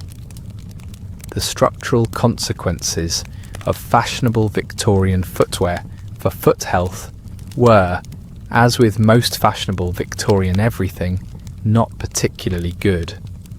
Bunions, compressed toes, altered gait, these were the long-term rewards of the narrow, pointed, fashionably inadequate shoe. We touched on this in the skin chapter, but it deserves its own dedicated space because the Victorian and Georgian commitment to sun avoidance was not casual. It was not, "I prefer to stay in the shade." It was a full-scale, fully equipped, socially enforced infrastructure of sun avoidance that would make a modern dermatologist simultaneously impressed and exhausted. The enemy was the sun. Or more precisely, the enemy was what the sun did to skin, which was tan it, freckle it, and make it look like the skin of someone who worked outside. As we've established, working outside was the wrong kind of person. The right kind of person stayed inside, or when she had to go outside, came fully armed against the sun's attempts to democratize her complexion. The parasol was the primary weapon, and Victorian parasols were not the flimsy tourist shop affairs of the modern gift industry. They were substantial, often beautifully made objects, silk or cotton covers over cane or whalebone frames, fringed and decorated, carried as standard outdoor equipment by any woman of any pretension to respectability. They were open the moment a woman stepped outside and did not close until she was back indoors. Parasols were carried to garden parties, to promenades, to shopping trips, to any outdoor occasion whatsoever. They were part of the outfit, as mandatory as the gloves. The gloves we've already mentioned, but their sun protective function deserves emphasis. Victorian women wore gloves outdoors at all times, in all seasons, as both a propriety requirement and a practical sunblock for the hands and wrists. Long sleeves covered the arms, high necklines covered the neck. The overall effect was a woman almost entirely enclosed in fabric, with only the face exposed, and the face was under the parasol. Some women took this further with veils. Fine veils attached to hats and draped over the face were fashionable in certain periods and were explicitly recommended in beauty literature as a protection against both sun and wind. The wind, incidentally, was also considered an enemy of the complexion. It reddened the cheeks and chapped the skin, producing the kind of visible weathering that suggested outdoor exposure. so the veil addressed multiple threats simultaneously. There were also preparations applied to the face before outdoor excursions specifically to protect against sun exposure. These were not sunscreens in any modern sense. The mechanism of UV radiation damage was not understood, but various barriers and protective layers were applied on the theory that creating a surface on the skin would prevent the sun from affecting it directly. Some of these preparations were essentially the same face creams and lotions used in general skincare, applied more heavily before going out. Some were specialised outdoor preparations with additional ingredients. The irony, and it is a rich one, is that some of the preparations used to protect against the sun contained ingredients that were themselves damaging to the skin. Mercury-based lightening preparations used to correct tanning actually made the skin more photosensitive, meaning that the skin treated with them was more vulnerable to sun damage than it would have been untreated. The sun damaged the skin. The treatment for sun damage made the skin more vulnerable to the sun. The sun then damaged it more. The treatment was applied again. This particular feedback loop could run for years. And then there was the question of what happened when the sun avoidance failed. When a woman returned from an outdoor excursion with visible evidence of exposure. The freckle treatments we discussed earlier were the response to this emergency, but there were also more immediate remedies: cooling preparations for reddened skin, preparations described as after sun in function, if not in name, and various soothing treatments for skin that had received more sun than intended. One particularly inventive preparation recommended in Victorian beauty manuals for dealing with sunburn involved the application of buttermilk or sour cream to the affected skin. The lactic acid in fermented dairy products does have a mild exfoliating and soothing effect, so this is not entirely without logic. It's more sensible than most of what we've discussed tonight. But the image it produces, a Victorian noblewoman reclining with her face covered in sour cream, recovering from the indignity of having been in the sun, is one that I find quietly delightful. The sun avoidance infrastructure was so complete, so thoroughly built into the rhythm of Victorian outdoor life, that it produced a distinctive kind of physical geography around fashionable women. They moved through sunny spaces trailing shade, fully enclosed in their apparatus of parasols and gloves and veils and long sleeves, maintaining their pallor against the determined efforts of the English summer. Given that the English summer is not historically the most aggressive in the world, this level of defence seems perhaps disproportionate, but the stakes, as always, were social rather than dermatological. The Victorian period saw the development of something that bridged the gap between medicine and beauty in fascinating and sometimes alarming ways. The therapeutic beauty treatment, the spa, the health resort, the clinic offering scientifically advanced procedures for the improvement of appearance and well-being simultaneously. The tradition of taking the waters, visiting spa towns built around natural mineral springs, drinking and bathing in the mineral-rich water for health and beauty benefits, had existed since the Roman period and was enthusiastically maintained through the Georgian and Victorian eras. Bath in Somerset had been a fashionable destination since the Roman occupation and remained one through the 18th and 19th centuries. Harrogate, Cheltenham, Tunbridge Wells, Buxton, The British spa towns were significant social destinations, visited by the fashionable and the genuinely unwell in roughly equal proportions.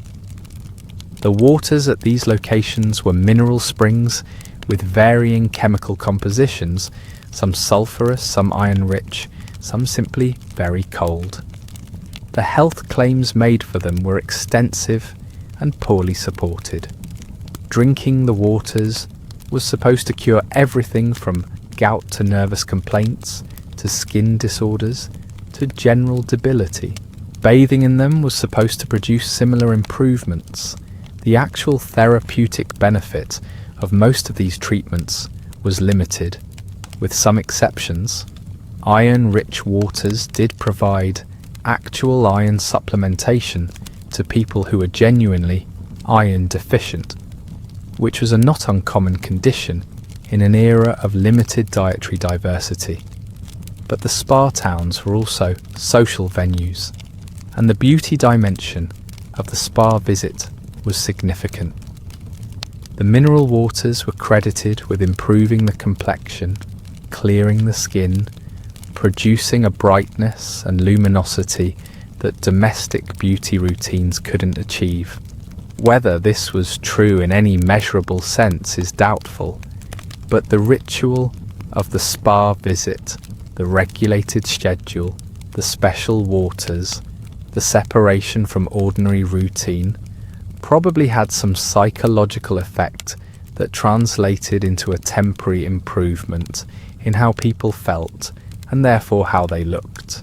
The later Victorian period added electricity to the spa toolkit, which is where things get particularly strange. The discovery and harnessing of electricity in the 19th century produced a popular belief that electrical current applied to the body in controlled doses had therapeutic and beautifying properties.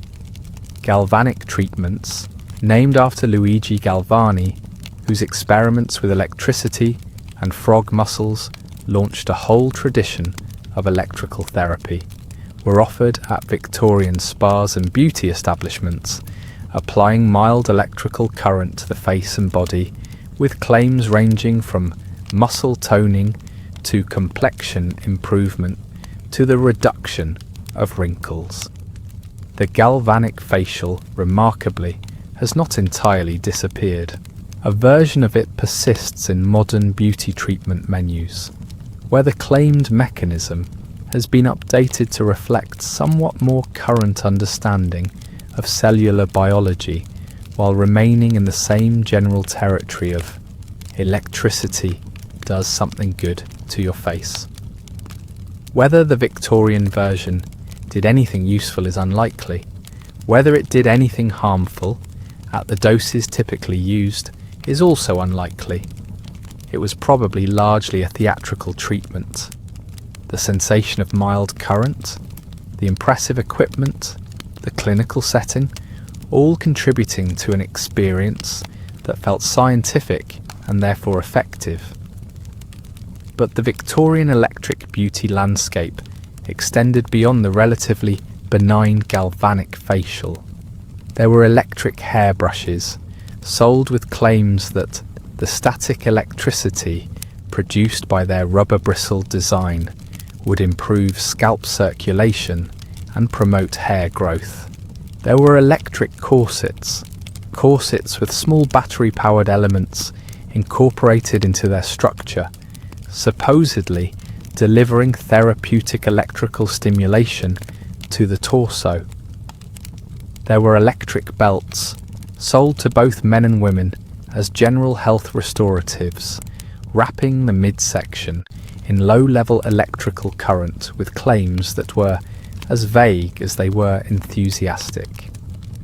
The unifying principle of all of this was the Victorian faith in science, or more precisely, the Victorian faith in the appearance of science. Electricity was new, powerful, impressive, and not well understood by the general public. That made it an ideal ingredient for products that wanted to borrow the authority of scientific progress without the inconvenience of scientific validation. If it involved electricity, it seemed modern. If it seemed modern, it seemed like it should work. If it seemed like it should work, people would buy it. The beauty industry has operated on this principle across every era, and the Victorian electric beauty moment is just a particularly visible example of it. We need to spend more time on perfume because Victorian scent culture was elaborate, deeply meaningful, and significantly more complicated than women wore perfume. Scent in the Victorian period was a language, and like all languages, it had grammar, vocabulary, and significant consequences for using it incorrectly. The base principle was that a respectable Victorian woman smelled pleasant but not provocative. The line between those two things was drawn with some precision and patrolled with considerable vigilance. Heavy, warm, musky, or overtly sensual scents. The kinds of perfumes associated with the Orient in the Victorian imagination, with exoticism, with what was politely called the demi-monde, were not for respectable women. They were for the other kind. Respectable scents were floral, light, clean, English in spirit, if not always in ingredient. Lavender water was the quintessential respectable English scent, clean, herbal, associated with fresh laundry and orderly domestic spaces rather than anything more complicated. Rosewater was equally acceptable. Violet, lily of the valley, and a clean orange blossom were all within the range of the appropriate. The French perfume houses, Guerlain, Houbigan, later Coty, were already producing sophisticated perfumes by the mid-Victorian period and were selling them to the British market at prices that made them a genuine luxury. Wearing French perfume was therefore both a scent choice and a class signal. It communicated that you could afford it, which was its own kind of information. The application of scent was itself a ritual with protocols. Perfume was applied to pulse points, wrists, neck, the inside of the elbows, where the warmth of the blood vessels would help diffuse the scent. Some women scented their handkerchiefs, which they then carried and occasionally deployed as both practical object and scent delivery mechanism. Clothing was sometimes stored with sachets of dried lavender or other aromatics, so that the garments themselves carried a subtle scent. And then there was the other side of this, the management of scents that were not chosen. The Victorian body, as we've discussed, was not always producing only pleasant aromas. The management of perspiration was a significant practical concern, and the products available for it were limited and not particularly effective. Zinc-based preparations began appearing toward the end of the Victorian period as early deodorant products, but they were not widespread or widely known. The main approach was still layering, clean linen next to the skin, changed frequently, scented preparations applied to cover rather than prevent. Some women applied perfume directly to armpits, which addressed the problem in the most direct possible way, and also, in warm weather or vigorous activity, sometimes produced results that were more complex than intended. The interaction between perfume and perspiration is not always the sum of its parts, but in the absence of better options, you worked with what you had. The scent of a Victorian woman moving through a room was therefore a layered composition. The base of clean linen, the middle of whatever skin preparation she was using on her face and hands. Glycerin had its own mild scent.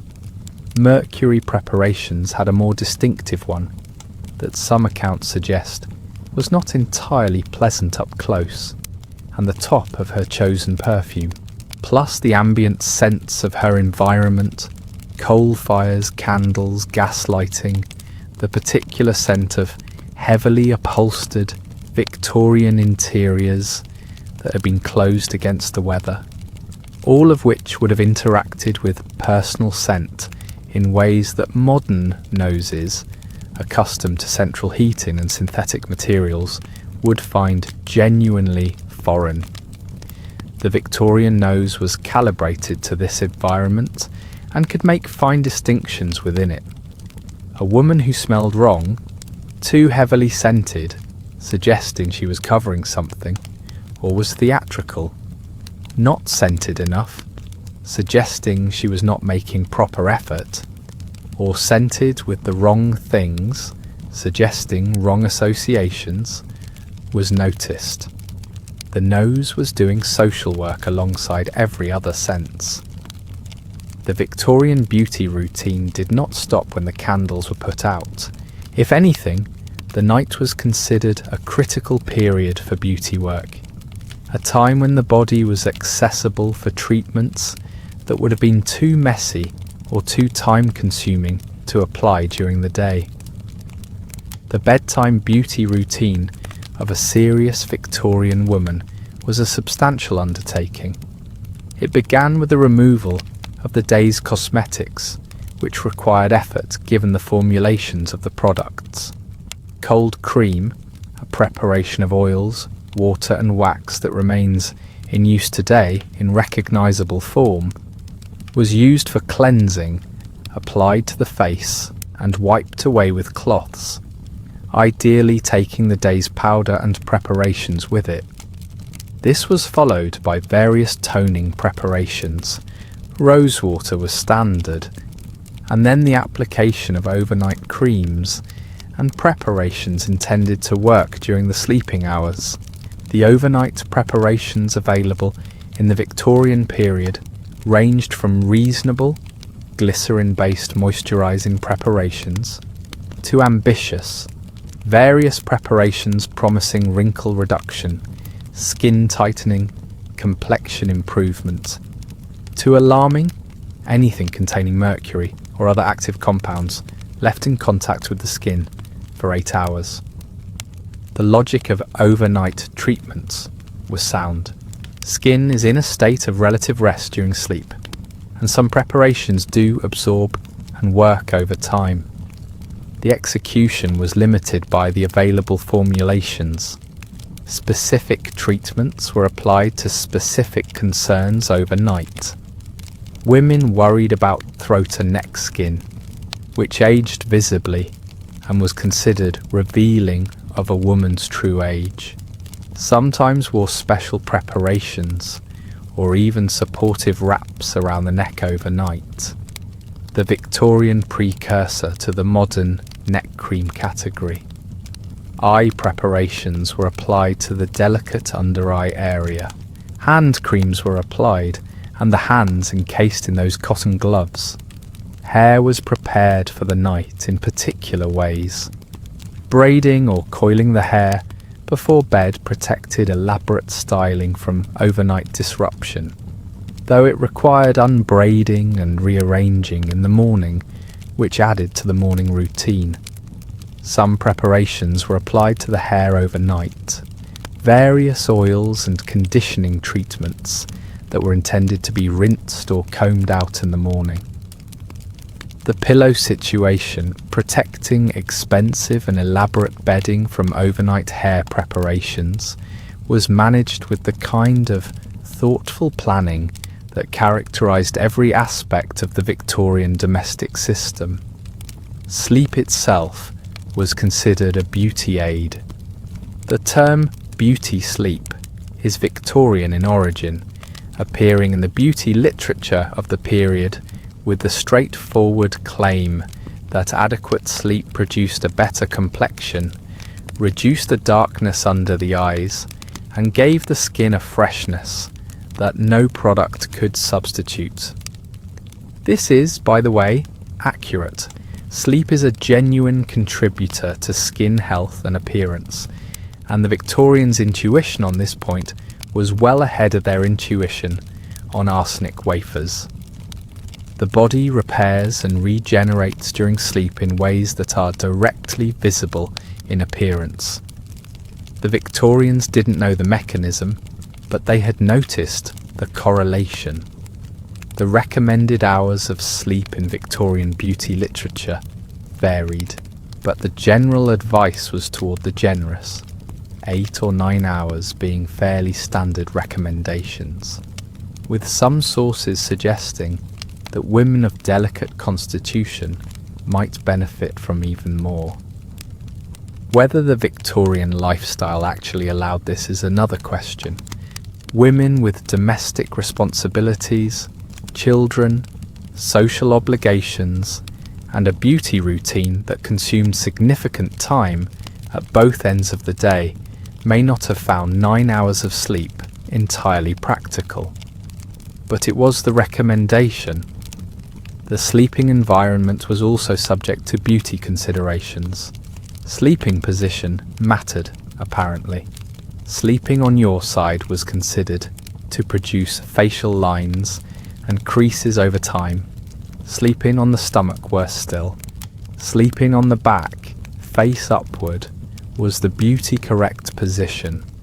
Whether Victorian women actually managed to maintain this through a full night's sleep, and whether it made any difference, is the kind of question that does not have a satisfying historical answer, but does produce a sympathetic wince.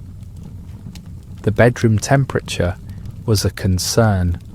Cold rooms were considered better for the complexion than warm ones, on the theory that heat opened pores and made the skin coarser. This is partly supported by what we now know about temperature regulation and skin, though the Victorian version of the logic was somewhat cruder. In an era before central heating, maintaining a cool bedroom was less a lifestyle choice than a default condition for most of the year. The beauty advice on this point was therefore fairly easy to follow. We can't close without spending a moment on the infrastructure behind all of this. The machinery that made the Victorian beauty routine possible for the women who performed it. Because here is the thing that gets lost when we talk about Victorian beauty routines. Almost none of it was done alone. A wealthy or upper middle class Victorian woman had a lady's maid, and the lady's maid did an enormous amount of the actual work. The lady's maid was a specific domestic role with a specific skill set.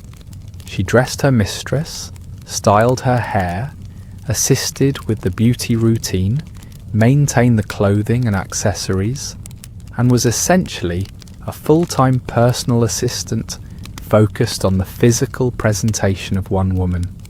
She knew the products, she knew the preparations, she was skilled in hair arrangement, she helped with the corset lacing, she laid out the clothing and accessories, she cleaned and packed and organised the considerable material apparatus of the Victorian lady's appearance. This was skilled work.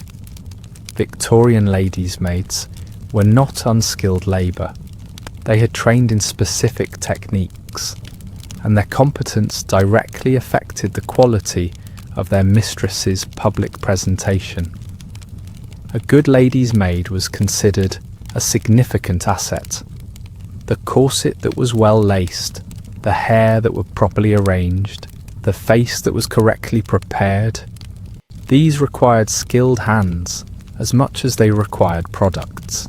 The knowledge carried by ladies' maids of beauty preparations, of hair techniques, of the management of specific products and their application was largely oral and practical, passed between women in domestic service, rather than recorded in the formal beauty literature that circulated in print, which means we have less direct evidence of this expertise than we have of the beauty advice aimed at the women being served. The people who actually did the work are, as usual in history, somewhat less visible than the people for whom the work was done. Below the lady's maid were the other servants, whose labour made the beauty routine possible, the housemaids, who filled the hip baths and carried the hot water, the laundresses who maintained the constant supply of clean linen that was the foundation of Victorian cleanliness standards, the servants who maintained the fires and the lighting under which the beauty work was done. A Victorian beauty routine, at its most elaborate, was the product of a household system, not an individual effort. This context matters because it clarifies something about what the beauty standard actually required. The ideal was a woman who looked naturally beautiful with minimal visible effort. The reality was a woman whose appearance was the product of a significant domestic labour force, considerable expense, daily hours of effort, and a commercial market of products. The effortlessness was the most carefully maintained illusion of all. And when the servants weren't there, when the middle-class woman who aspired to upper-class standards had to do more of this work herself, or when the working-class woman had none of it available, the beauty standard became even more of an impossible burden. The standard was set at the top of the class system by people with the resources to meet it. Everyone below them was expected to approximate it with fewer resources and less help, which is to say, the standard was always a little out of reach for most of the people it applied to. That's the design. A standard that's perfectly achievable at one level of resource and just slightly impossible at every other level, keeps people trying, keeps them buying the products, reading the advice columns, consulting the beauty manuals, keeps them feeling slightly inadequate, which is the emotional state most hospitable to consumer spending. The Victorian beauty industry understood this, perhaps not consciously, but structurally, and it designed accordingly. So here you are at the end of a very long evening in the Victorian drawing room. You've got your lead-free but mercury-containing complexion preparation, your carefully managed hair, rat included, your overnight cotton gloves, your parasol waiting by the door for tomorrow, your lady's maid who knows exactly how tight to lace, and your collection of patent medicines that the label describes as a gentle restorative and that contain approximately 40% alcohol and a cheerful helping of laudanum. You smell of lavender water. Your nails are buffed. Your hands are pale. Your waist is the correct measurement, in the sense that it is the measurement your corset has made it, which is not quite the same thing. And you are, by every measure available to the room you're about to enter, beautiful. The room will look at you and see the surface, the composition, the presentation, the carefully maintained appearance of natural, effortless, feminine beauty. The room will not see the infrastructure.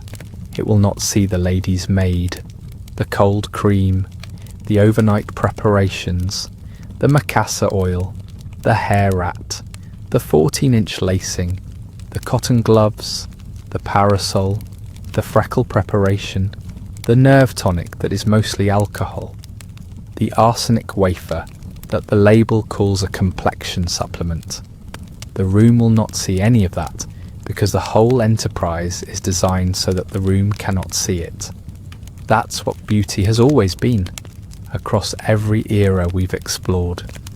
Not just an appearance, but a concealment, a performance in which the performance must not be visible. An enormous amount of labour, expense, pain, and in the Victorian case genuine medical risk, all rendered invisible so that the result can look like it just happened. And the reason all of that effort goes into the invisibility is the reason it's worth pulling back the curtain on, which is what we've been doing tonight. Because when you see the machinery, you can assess it. You can ask, is this worth it? Who decided this is what beautiful looks like? Who profits from that decision? What does it cost and who pays the cost? Those are questions worth asking in 1860, and they are questions worth asking now. The specific products change. The machinery doesn't. Thank you for spending this evening with me in the Victorian Beauty Parlour. If you enjoyed tonight's deep dive into the gloriously unhinged world of Georgian and Victorian appearance standards, like the video, subscribe if you're new here, and drop a comment telling me what time it is and where in the world you're watching from. The map of this community never stops being one of my favourite things. Take care of yourselves, read the ingredients list, and I'll see you next time. Good night.